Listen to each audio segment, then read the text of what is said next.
Hi, it's Professor Quidadamo, and welcome to today's lecture titled Founding Mothers. And we're really looking at this century of the 1700s. And if we look at this really, I think, great timeline that I found online, the area that we're focusing on in today's lecture is about right here, this section right here. So we're looking at the later colonial period of American history, as well as the revolutionary period, the American Revolution, that really has a culminating moment in 1776 with the ratification of the Declaration of Independence. Now, you know the history of this era, as you've already kind of studied some of the key highlights of that. What I really want to focus on, of course, is the women's story that gets lost in the bigger story of this. And we're going to start right here in the late 1600s, early 1700s, kind of where we left off before, talking about the onset of what was called the Consumer Revolution.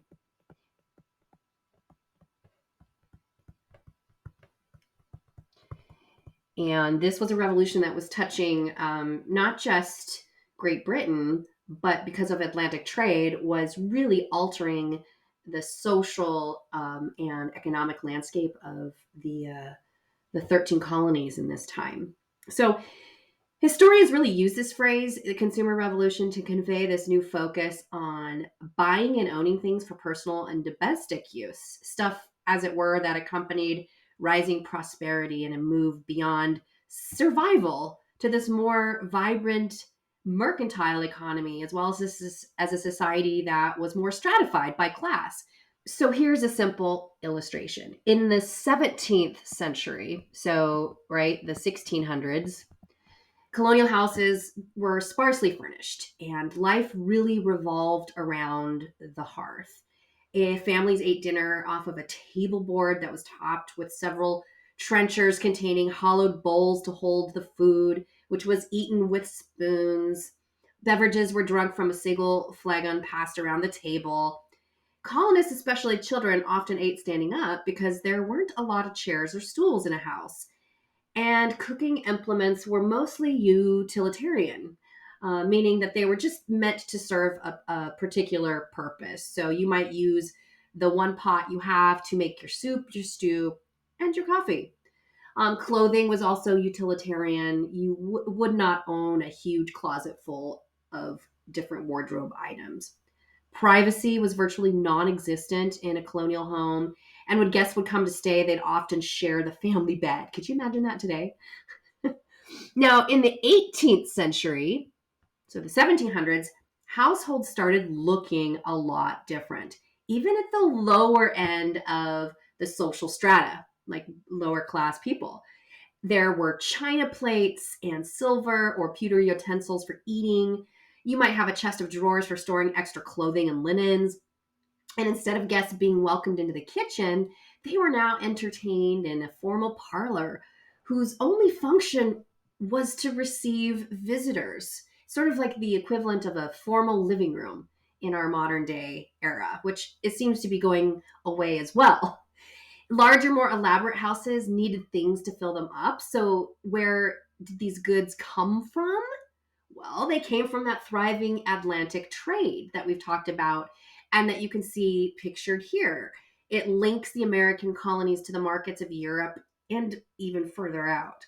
And so instead of thinking of the colonies as isolated backwaters, think of them as these active participants in this vibrant Atlantic culture that flourished on both sides of the ocean.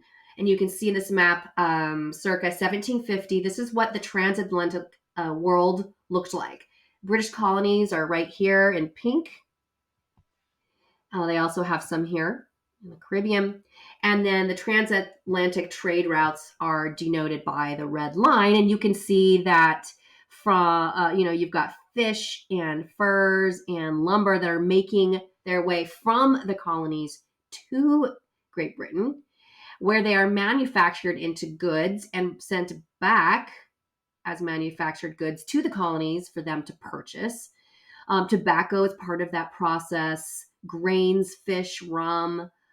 And you can also see slaves and gold. And we'll be talking about that topic in a different lecture. But this other image here is actually of pockets.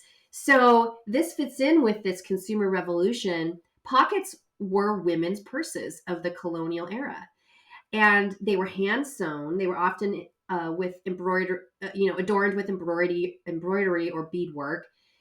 Pockets, you would then tie it around your waist, kind of like a fanny pack. So this is a 18th century version of a fanny pack. And in there you would carry handy little things, little objects, your money. These particular ones date back from the 1720s to the 1820s. I think one of the most spectacular examples of this Atlantic world that we're looking at in this map here is the widespread dispersal and consumption of printed material, which you've learned about. By the 1700s, colonists in large cities like Philadelphia and New York and Boston were reading the same books as their counterparts in London, Edinburgh, and other places. And they had access to newspapers with information and gossip from this wider world. And so they could follow new fashions and traffic in new ideas. And this really was a revolutionary moment for the colonies. In fact, some of the most enthusiastic consumers of this new Atlantic culture were white women, especially those who lived in the colonies' thriving merchant centers. They bought the china and then used it to serve tea, which was a quintessential consumer product. And it quickly went from luxury to necessity. And so they served tea to their guests in their elaborately decorated parlors while wearing the newest fashions from London or Paris. And while sipping their tea, they discussed news from abroad or books they had recently read. Pamela or Virtue Rewarded, written in 1740. You can look up these books if you're curious. Another really famous one was Clarissa, or The History of a Young Lady, published in 1748. So they would basically have these book clubs, these modern day book clubs. And things had come a long way, right? From those harsh and primitive conditions that had greeted white settlers when they first arrived in the early 1600s. And honestly, the American colonies were definitely coming of age by 1750. Now, mid-century 1700s is also an important mark for changing attitudes about white women's roles in colonial society. So in the 17th century, women's lives were defined by their roles as wives, daughters, and widows within this patriarchal family and state structure, right? Male dominated. A woman's sphere didn't exist at that time because women were not necessarily thought of as this separate category or entity from men. That is, women's lives were profoundly shaped by their gender, as were Native American women's lives, but they were primarily seen as members of communities or families rather than a group apart. It wasn't until the 1750s, okay, mid-century, that this concept of women's sphere being separate from men's started to emerge. And this is especially in the transatlantic world where, in the literature that the colonists are reading. And it's possible to see that the beginnings of a new view of women. One 18th century poet wrote, "'Tis woman's sphere to mind their children and their house." So instead of like these hardy colonial housewives who were slaughtering livestock or fending off Indian attacks, white women were now referred to as the fair sex. Increasingly associated with the family and less involved, at least in theory, with the broader public world. And I find students are a little surprised by this because there's this sort of mythology around women's role in society that women have always kind of been secondhand citizens. And it's interesting that prior to 1750, women served in those more robust household chores. But by the Consumer Revolution in the later 1700s, this idea of women's sphere started to emerge. So this growing split between the public and the private, and I want to make sure you know what I mean by those terms. Public, of course, we're really referring to the outside world, anything outside the home. So that would be, the world of politics would be an example. And then private, of course, is within the home, the things that happen in the family. And so women are getting more and more assigned to the domestic life, okay, and less to the public life. So there's this split, this growing split between these two worlds. Whereas in earlier colonial society, they were more of a melding of worlds, and now they're becoming more defined. And the private world of a woman is really assigning a higher priority to motherhood, and that would, as her specific role as a woman. And women now given large responsibilities for the moral and the intellectual growth of their children, a role that had actually been assigned to the fathers prior to the Consumer Revolution. And also a loving relationship between husband and wife also became more important in the 1750s onward. Choices of a mate were now one of the more significant decisions a woman could make. In terms of religion, women increasingly filled the pews of churches, kind of being the moral center of the family and encouraging the family to get out and go to Sunday service. And this would continue into the 19th century. Congregations became predominantly female, and piety became even more associated with women, being pious, following God's word, waiting until marriage for sex, those kinds of things. So it's easier to document these emerging trends that I just talked about than to explain why they happened. But the changes were obviously linked to some broader historical developments. Of course, the explosive growth of commercial capitalism, the consumer revolution that I just highlighted, this spanned the globe, and it's spreading not just goods but ideas far and wide. And what we also find historically is that when societies become more affluent, they get there's more money, people are living more comfortably. They have time now to think about social roles, social mores. And so the colonies are becoming wealthier, more stable, and affluent economically, and women are less and less needed in terms of the economic survival of the family unit. So that has to do with it. There's also this thriving slave trade that's spreading its tentacles between West Africa, the Caribbean, and North America.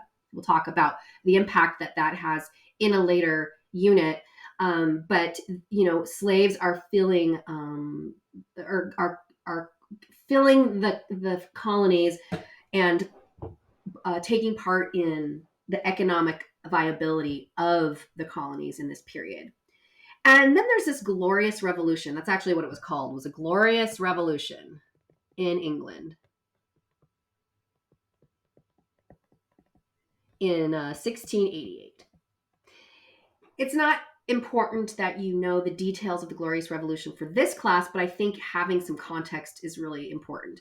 And this revolution transformed the relationship between the king, or rather the monarch, and their subjects. And it did help lead to the rise of Enlightenment thought that we've already talked about, like John Locke's theory on social compacts, which argued that kings weren't divine, that God hadn't put a king on the throne, that the best kind of government is that which is led by the people through popular sovereignty, by giving people the vote. And so, these are some of those ideas that are being discussed in the colonies at this time. But I think that one of the more important reasons of why this shift is happening in this increasing gap between the private and public world, especially for women, is a new understanding of biology and physiology after 1700 that was at that time encouraging the division of humans into a two-sex model rather than um, women being seen simply as lesser or inadequate versions of men. And this new emphasis on difference, grounded in this fixed biological categories, really encourages the view that women as a group were fundamentally different than men. The picture you're seeing here is the fireplace at a house in New Jersey. And I thought it was really interesting because it shows the tools and utensils available to a mid 18th century housewife. Of course, this is just an exhibit. This is, there were no photograph or cameras back then. But the most essential item was probably this large copper pot or pewter pot for cooking and heating water right here. That's kind of what we mean by utilitarian, is it could be used for multiple different things. All right, so now this new focus on the women's sphere that we've been looking at, it can be seen, I think, by most of us modern humans as really diminishing women's extensive colonial roles, really narrowing their lives to primarily home and family. And this mindset clearly applies more to privileged white women than to enslaved women or Native American, whose lives really continue to be shaped by different patterns of productive and reproductive work. But introducing a new concept of womanhood, the ideology fostered a sense of sisterhood among white women that encouraged them to think of themselves as a common group. And indeed, that very gender solidarity eventually became the rationale for the birth of an aggressive women's rights movement in the next century, which would challenge and eventually overturn the very notion of limiting women to this restricted sphere. So, in my view, this emerging ideology of the women's sphere actually opens the door for future generations of American women to take a larger role in affairs far beyond domestic life. And this ongoing expansion of opportunities, seized by different groups of women at different times, in my view, characterizes America's history from the 18th century all the way to the present. And that's why I like to really, in terms of the history of American women, start with this movement. So that takes us to the American Revolution, which occurs between 1765-ish and 1791-ish. And we've learned about the highlights of the American Revolution. You're familiar with the main figures of the revolution. But very often, women are excluded from this story in history books. And so, of course, this is a class where we want to focus on women's voices. So we're going to look at how independence was gained and lost in this era. But I want to first start with a story of a woman you've probably heard of, because I think it brings up some important questions about the legacy of the American Revolution. So in 1787, a 14-year-old African American enslaved girl named Sally Hemings, who's pictured here, she journeys to Paris as a servant in the household of Thomas Jefferson, who at the time is serving as an ambassador to France from the newly established United States of America. When she returns to Virginia in 1789, 2 years later, she's pregnant. The child didn't survive, but 4 other children did. And DNA evidence has since established that Thomas Jefferson was the father of Sally Hemings' children. Now, because she was a slave, her children were born into slavery. But Sally Hemings, she's a mixed race woman, and so she's tied intricately to the white world as well. Her mother, Betty, who was an enslaved woman in the Virginia plantation of another man, had a sexual relationship with her owner that produced several children, Sally being one of them. And when that slave owner died, Betty and her children became the property of Thomas Jefferson. And so, and then, and Thomas Jefferson had married that guy's daughter, Martha, a year before. So now we have Martha Jefferson, the wife. She's worn out after bearing 6 children in less than 10 years, and she actually dies at a very young age of 44. So Thomas Jefferson never remarries, which is kind of an unusual choice for a man of his age and standing at that time. And one possible reason we speculate is his long-standing relationship with Sally Hemings, who is actually Jefferson's deceased wife's half-sister. So the ties of slavery and bondage were really intricate and complicated indeed. You know, if you want to pause and try to write out this family tree, it might help you visualize their connections. But I want to get to the main point here. Sally Hemings never spoke publicly about her situation or engaged in any kind of political acts, but she still was a significant historical figure for the role she played in the life of Thomas Jefferson, who would become America's 3rd president, also the author of the Declaration of Independence. Her relationship with Jefferson was something of an open secret, partly because Sally's extremely light-skinned children had an uncanny resemblance to Jefferson. And so gossip about their relationship even played a role in the 1800 presidential election. Yet it took almost 200 years for the truth to be confirmed, of course, because of DNA evidence. So as a human being who lived as a slave, Sally really stands at this kind of an easy juxtaposition of slavery and freedom. That was the legacy of the American Revolution.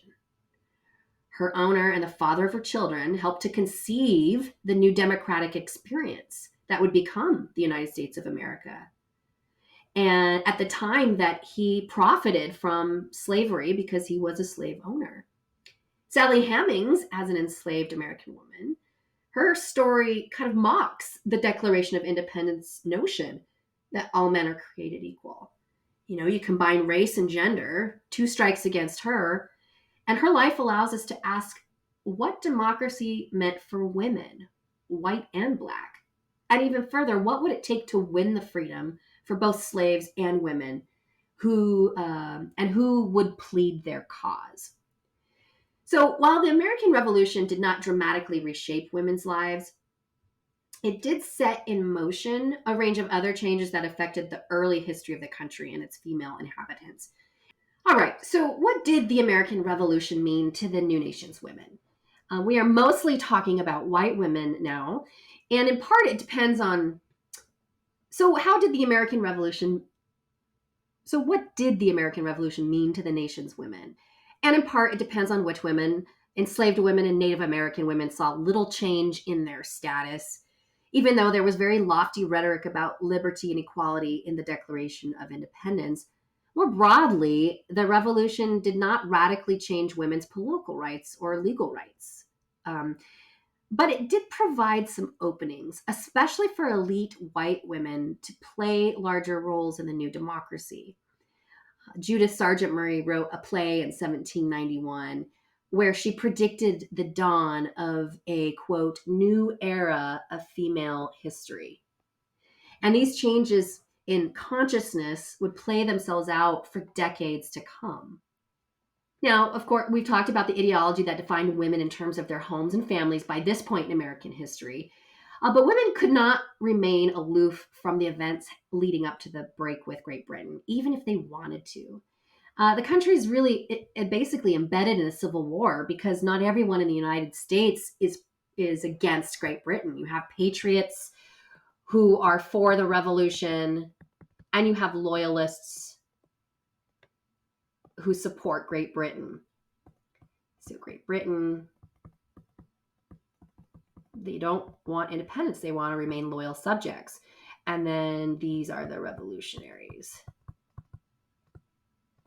So you have this revolution against Great Britain, but you also have kind of this weird civil war that's going on all around them as well. And women are tentatively beginning to forge a new relationship with the public realm. Housewives were central roles as consumers, and so they make calls to boycott imported British goods like tea and cloth that would have failed without women's support. I mean, this is really important, right? They make this effort to, because tea was a British monopoly, cotton was a British monopoly. If you wanted to sew a dress, you had no choice but to buy cotton made in Great Britain. And so, same with tea. The only kind of tea that you had access to was British tea. So, women call for this boycott of these British goods, and think of these boycotts as, I think, the politicization of the household, where a simple decision about whether to drink British tea or buy a book from a British publisher took on, major political consequences. And when women decided to make their own homespun cloth, homespun, so instead of buying cloth in the market, they would spin their own cloth, so called homespun, and they became like these spinning bees, and it represented a pointed anti-British stance. One woman, Mercy Otis Warren, said in very spirited words, "As every domestic enjoyment depends on the decision of the mighty contest, who can be an unconcerned and silent spectator?" So she's calling on women, like, you cannot stand by and be silent or complacent. You too have a role in this revolution. So this war temporarily disrupts those gender expectations that we talked about. Once the war officially began in 1776, patriotic women took on new roles. The Ladies Association of Philadelphia, for instance, was so successful in raising funds for the army that it earned a commendation from General George Washington himself for its female patriotism. Women whose husbands went off to war or served in the new government had to cope on their own. Abigail Adams is one of my most favorite revolutionary mothers. She's pictured right here, and in her, I think, later 20s, early 30s, somewhere in there. And she wrote a series of letters to her husband. Her husband was John Adams, who would become the second president of the United States. One of the founding fathers and really instrumental in the Revolutionary period and writing of the Constitution. They had a great love affair. They were married their entire lives. They were each other's best friends. And they wrote, because, John was a delegate from Massachusetts, so he had to travel to Philadelphia, New York, and later Washington, D.C. many times. And so they were separated because of his political life. So they wrote many letters, love letters, letters on political philosophy, on literature, just all sorts of letters back and forth to each other. And those stand as some really important sources for us historians to understanding, this revolutionary period in American history. But in one of her most famous letters, she entreats her husband to, quote, remember the ladies in terms of the revolution. So I want to go over her this one of these letters this correspondence that she had with her husband. And here we have, I'm just going to read it to you. This is what we call a primary source. So a primary source is a source that comes from the period in history in which we're investigating. Primary really means like firsthand account. And so you can see the firsthand account is Abigail Adams to John Adams, dated 1776. This is as close as we can get to going back in a time machine. Here's what she writes her husband, 1776. I long to hear that you have declared an independency. So she's excited about this revolution, about declaring independence. And by the way, in the new code of laws, which I suppose it will be necessary for you to make, I desire you would remember the ladies and be more generous and favorable to them than your ancestors. Do not put such unlimited power in the hands of the husbands. Remember, all men would be tyrants if they could. If particular care and attention is not paid to the ladies, we are determined to foment a rebellion, and it will not hold ourselves bound by any laws in which we have no voice or representation. So let's pause and think about what she's saying in this particular paragraph. What she's commenting on is she knows that wherever John Adams is at this point, They are working on writing the Declaration of Independence. Okay, so it's really the beginning of the revolution. And she's warning her husband to remember the women of this new republic, or what will become the republic. Remember them. Don't put all power in the hands of men. If you do, we ladies are ready to start our own revolution. So those are fighting words, right? She goes on to say that your sex are naturally tyrannical is a truth so thoroughly established as to admit of no dispute. But such of you as wish to be happy willingly give up the harsh title of master for the more tender and endearing one of friend. Why then not put it out of the power of the vicious and the lawless to use us with cruelty and indignity with impunity? Men of sense in all ages abhor those customs which treat us only as the vassals of your sex. Regard us then as beings placed by providence under your protection, and in imitation of the supreme being, make us of that power only for our happiness. So this one gets a little bit more confusing because she's very philosophical, and people wrote very differently back then.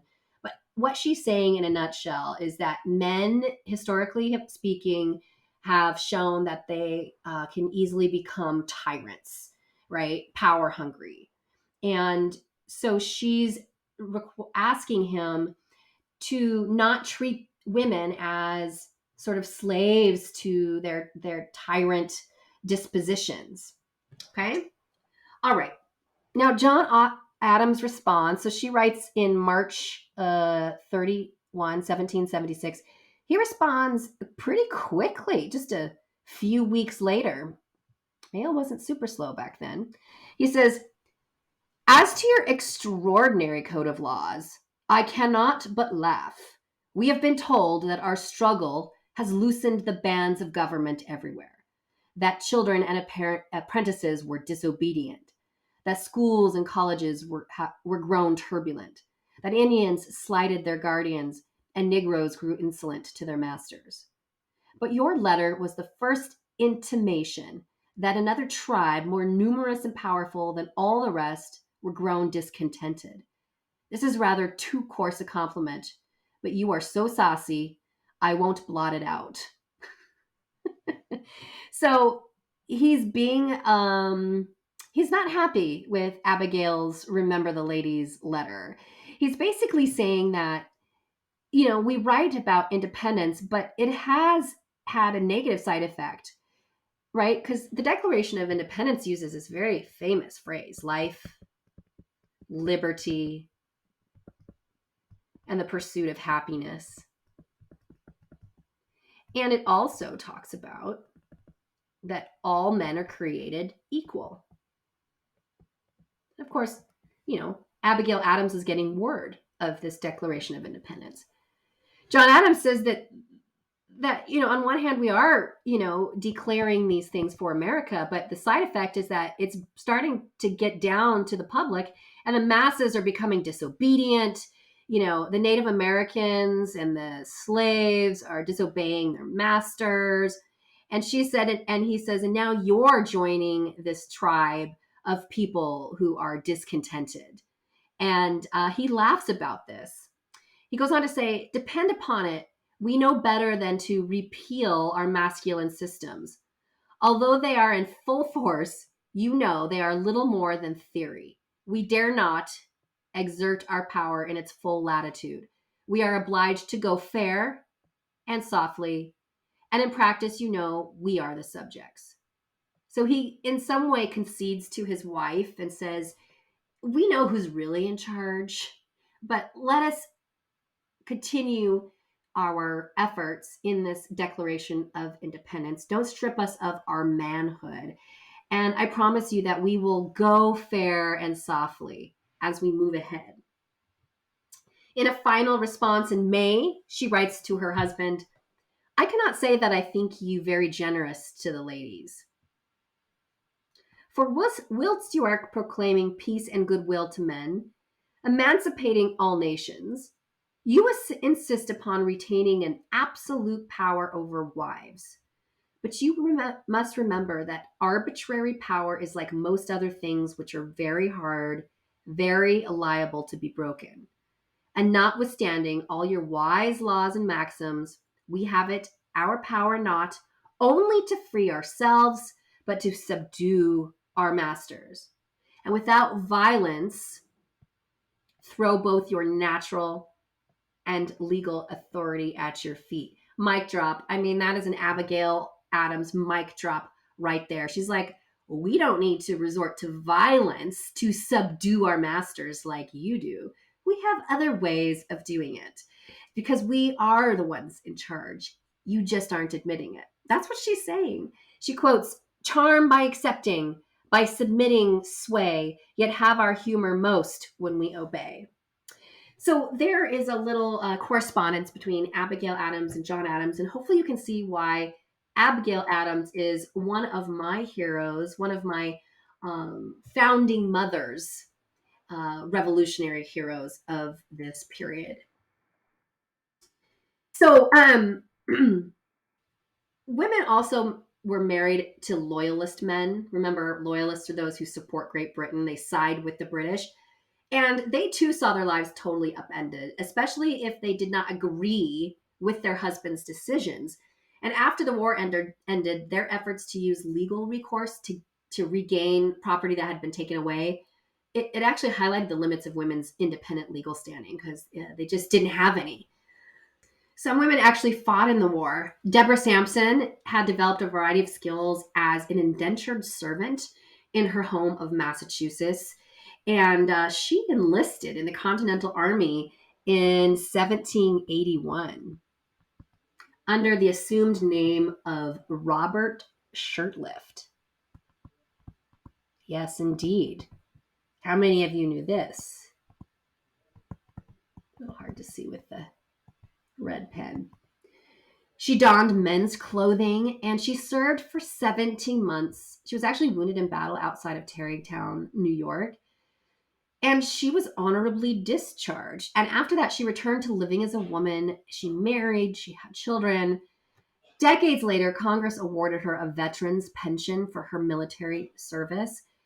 And of course, this was very unusual. More typical of women's participation in the war effort was, the camp followers. These were wives and other women who trailed along the ragtag colonial army and helped with the cooking and laundry and other traditional female chores. And their domestic labor was just as essential to the prosecution of war as that of soldiers wielding a rifle. So, Deborah Sampson, pretty cool story. And another one is a Mohawk clan leader named Molly Brant. She provided significant support to the British cause. And she adds another dimension to the roles that women played in the revolution. She's reinforcing the role of kinship and in gaining legitimacy and political power by gaining stature within both Mohawk and British circles by marrying a guy named William Johnson, who was a British official in charge of Northern Indian affairs. And he dies in 1774. At that point, she takes on an active role in gathering information for the British, and she serves as this intermediary between British interests and those of the larger Iroquois Confederacy. And her wartime contributions built on the traditional roles that Native women played as mediators between two cultures, which we've learned about already in this class. I think the largest gains for women during the Revolutionary era were changes in consciousness that were epitomized by a concept called Republican motherhood. This one's really important. The revolution was won, and in a new democratic country, the mothers of this new republic were tasked with instilling in their sons qualities of virtue, of piety, and patriotism, which were necessary to the young country's future. Now, in order to do this properly, they themselves needed more access to newspapers and knowledge of current events and books. While such a role was a long way from full participation in public life, it was really an opening wedge, which is what makes it revolutionary. Revolution doesn't just happen overnight, right?